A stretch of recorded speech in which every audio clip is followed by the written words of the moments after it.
Hi all. Indian snacks வாங்குறதுக்காக பஞ்சவர்த்தின்னு சொல்லிட்டு Indian shop இருக்குங்க. ஸோ அதுக்கு போயிருந்தோம். பார்த்தேன் அப்படின்னா வெளியே பானிபூரியெல்லாம் இந்த மாதிரி ஸ்டால் மாதிரி போட்டு வித்துட்டு இருந்தாங்க. நாம் சும்மா விடுவோமா? எனக்கும் பானிபூரினா அவ்வளோ பிடிக்குங்க. என்னோடய பையன் வந்து ப்ரெக்னெண்ட்டாக இருக்கும்போது 7-8 மந்த்ஸ் இருக்கும். அப்போ கோயம்புத்தூரில் தாங்க இருந்தேன்.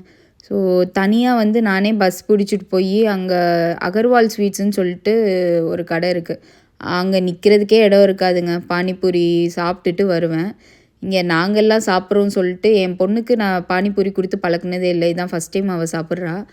நான் தான் ஊட்டி விட்டேன். நானாக சாப்பிட்றேன் அப்படின்னு சொல்லிட்டு சாப்பிட்டு ட்ரெஸ் எல்லாம் நார் அடிச்சிட்டாங்க. அப்புறம் இந்த தகிபூரியும் இங்கே நல்லா இருந்ததுங்க. ஸோ அது சாப்பிட்டுட்டு வந்த வேலையை பார்க்கலாமா அப்படின்னு சொல்லிட்டு கிளம்பியாச்சு. இந்த கடையில் சப்பாத்தி சுடுறதுக்கு ஒரு பெரிய மெஷின் வச்சுருக்குறாங்க. நல்ல சுட சுட ஃப்ரெஷ்ஷாக வந்து சப்பாத்தி சுட்டு போட்டுக்கிட்டே இருப்பாங்க. நம்மளுக்கு தேவையானது வாங்கிக்கலாங்க. நாங்களும் வாங்கிட்டு கிளம்பிட்டோம். நாங்களும் சப்பாத்தி வாங்கி கிளம்பிட்டோம். இன்றைக்கி ஒரு டிப்ஸுங்க. ஜிஞ்சர் கார்லிக் பேஸ்ட்டு நான் எப்படி ஸ்டோர் பண்ணுறேன்றதை காட்டுறேன். ஃபஸ்ட்டு ஜிஞ்சரும் கார்லிக்கும் ஈக்குவல் ப்ரொபோர்ஷனேட்டில் தான் நான் எடுத்துப்பேன் நான். ஜிஞ்சரை வந்து 1-2 கிரைண்ட் பண்ணிவிட்டு தனியாக எடுத்து வச்சுருவேன். அதோட கொஞ்சமாக கிராம்பு, பட்டை, ஏலக்காய் இதெல்லாம் வந்து சேர்ந்து அரைப்பேங்க. 2 ஸ்பூன் எண்ணெய் ஊற்றி அரைப்பேன். நான் தண்ணி சேர்த்துக்க மாட்டேன் இதில் அரைக்கும்போது. இந்த டிப்பு எனக்கு எப்படி தெரியும் அப்படின்னா, நான் இந்தியாவில் இருந்தப்போ எங்கள் வீட்டில் குக் இருந்தாங்க.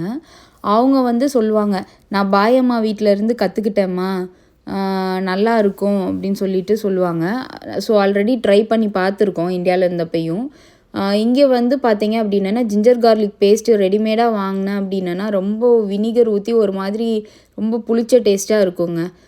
அதனால நான் இந்த மாதிரி ஃப்ரெஷ்ஷாக அரைச்சி வச்சுட்டு நல்லா ஏர்டைட் கண்டெய்னரில் வந்து போட்டு ஸ்டோர் பண்ணி வச்சுருவேன். ஃபஸ்ட்டு கார்லிக்கை தனியாக அரைச்சி வச்சுருப்போம் இல்லையா, அதையும் ஜிஞ்சர் அரைச்ச பேஸ்ட்டையும் கம்பைன் பண்ணி ஒரு தடவை மிக்சியில் போட்டு சுற்றி எடுத்துருவேங்க.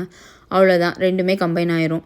எனக்கு ஜார் சின்ன ஜார் தான் இருக்குங்க. பெரிய ஜார் சரியாக அரைப்படாது. ஸோ அதனால தான் நான் பிரித்து அரைச்சிக்கிறேன். நீங்கள் உங்கள் ஜார் கெப்பாசிட்டி பொறுத்து சேர்த்து கூட அரைச்சிக்கலாங்க. இன்னொரு வீடியோவில் பார்க்கலாம். பாய்.